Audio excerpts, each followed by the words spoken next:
This is Standing Watch. And now, Evangelist Norbert Link. Greetings everyone, and welcome back to our Standing Watch program. First, the good news. There will be no governmental shutdown, at least not for the time being.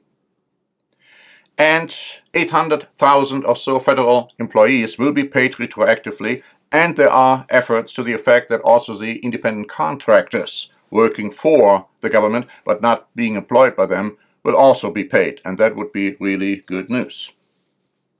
The not so good news is the development insofar as the war is concerned. Now first, you will recall a bipartisan agreement was reached according to which President Trump would be getting $1.375 billion to build a wall or a fence, a barrier, including 55 miles of new fencing. Of course, Trump had asked for $5.7 billion in taxpayer money to construct more than 200 miles. Now, he did sign this new agreement, even though grudgingly, and he could have had a similar deal. In fact, he would have gotten $1.6 billion for 65 miles of fencing by the end of last year, but he didn't sign that. Instead, while signing this new bill, he also declared national emergency. Now, that was a very controversial step. I have a comment here by Senator Marco Rubio saying, "We have a crisis at our southern border, but no crisis justifies violating the Constitution." And you have normally very sympathetic Fox News, which quoted Judge Andrew Napolitano, who is actually the Fox News senior judicial analyst, saying that it is unconstitutional to declare a national emergency and then reallocate funds. He said already in January of 2019 that the Supreme Court has made it very clear, even in times of emergency, that the President of the United States cannot spend money unless it's been authorized by Congress. And he reiterated that opinion again. Now, it's also not very popular. A recent poll, which was conducted between January 30 and February 2, found that only 31% felt a national emergency should be declared. 66% said no, it shouldn't be. Now, what is the story regarding the national emergency? U.S. News and World Report wrote on January 8 that what actually constitutes an emergency is up for debate and requires a president to use existing law to justify a declaration. Presidents in recent history have exercised their power to declare national emergencies under the National Emergencies Act of 1976. It's up to the president to define what constitutes a national emergency. Now, I took some time to look at that law. It's written in typical legalese. You almost got to read it several times to figure out what in the world is being said here. But let me just read it to you. It says, "In the event of a declaration of war or a declaration by the President of a national emergency, in accordance with the National Emergencies Act, that requires or may require use of the armed forces, the Secretary may terminate or defer the construction, operation, maintenance, or repair of any department of the Army civil works project that he deems not essential to the national defense, and apply the resources of the Department of the Army Civil Works program, including funds, personnel, and equipment, to construct or assist in the construction, operation, maintenance, and repair of authorized civil works, military construction, and civil defense projects that are essential to the national defense."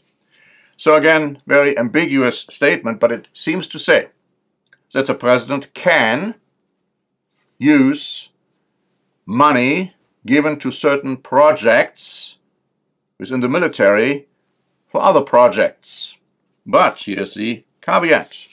Newsmax and the Associated Press wrote on February 14 that the money could come from funds targeted for military construction, disaster relief, and counter-drug efforts, but according to the law, the money has to be used in support of the U.S. armed forces. Now, this is the background. Today, February 15, I listened to the announcement, live announcement by President Trump, and then the subsequent, very hot press conference. I decided to listen to it myself because I found in the past that many times certain statements made by President Trump, either in an address or maybe later during a press conference, are not being reported accurately by the press, or sometimes are not even mentioned because they may not deem it necessary or important, whereas I felt many times the opposite. So here's what I wrote down while President Trump spoke. That's what he said. He declared the national emergency to build the wall because of invasion. And then he said it has to do with drugs flowing in from the southern border.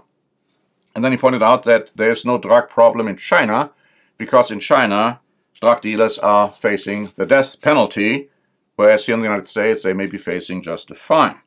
Also, the second invasion would be human trafficking, gangs, murderous criminals. And he said that he broke up 2 caravans, but a third one is coming, not broken up yet. He also says that he has been given $8 billion for the wall, but it's restricted to renovation. In addition, he says, I have been given so much money, some estimate $21 billion, and I don't know what to do with it. Certain funds of those huge amounts were allocated to the military for certain purposes, but I can allocate some of it for the wall, he said. Also, he said that these national emergency declarations have been signed many times before by other presidents in, as he put it, less important cases. But here's another caveat, because none of these reallocated or reappropriated money. In some cases, they froze assets, but they never said, okay, this was given for that purpose, and I am now going to use it for another purpose. That only Congress can do. Now, this is against the will of Congress, because Congress has said, no, you are getting that much money and no more for the wall. That is a big issue, the big debate. Now, he said that, yes, he's going to be sued. There are going to be many lawsuits, probably all in the Ninth Circuit. He's going to lose. The superior judge will probably stay the enforcement, issue a nationwide injunction. Then it's going to be appealed. The Court of Appeal will also uphold the decision by the Superior Court, but then it will go to the United States Supreme Court, and he's confident that the United States Supreme Court will uphold the National Emergency Declaration, as has happened in the travel ban situation. Now, some say President Trump lost because, he had to cave in, and he didn't make a great deal. I quite frankly see it differently. Well, he could have taken the deal in 2018. He said, no, it's not enough money. He could have issued a national emergency declaration then, but he said, no, let's just see what Congress does. So, of course, he gave them another month or so. They didn't come up with something to his liking. He said, okay, you see, I can deal with these guys. Now I have to declare a national emergency. What was backfiring was a shutdown. He probably didn't realize how badly received that shutdown was, and so he knew he couldn't do another shutdown. But insofar as his base is concerned, I believe they're pretty happy with what he has been doing now. And many supporters have already stated that. Even the Republicans are not as divided on the issue as they used to be. Looking at the new election, it seems to me very clear, and I've said this from the outset, President Trump is going to be re-elected. Assuming there are new elections, because, in times of war, there may not have to be new elections. He's going to stay as president automatically. But there's going to be no question that President Trump will stay in power. All these talks about impeachment, all these talks about he's going to be removed from office, forget it. I'm not a prophet, but I'm prophesying to you he's going to stay in office because he was placed in this position for a reason. And that reason is something you need to understand. And we have been talking about this for quite a while, and we will be talking about it as time progresses. So President Trump, in my mind, has won the support of those he needs to be reelected. And that is what counts. Thank you very much for listening. This is Norbert Link for the Standing Watch program. Standing Watch is a presentation by The Church of the Eternal God, P.O. Box 270519, San Diego, California 92198. More information is also available at our website, eternalgod.org.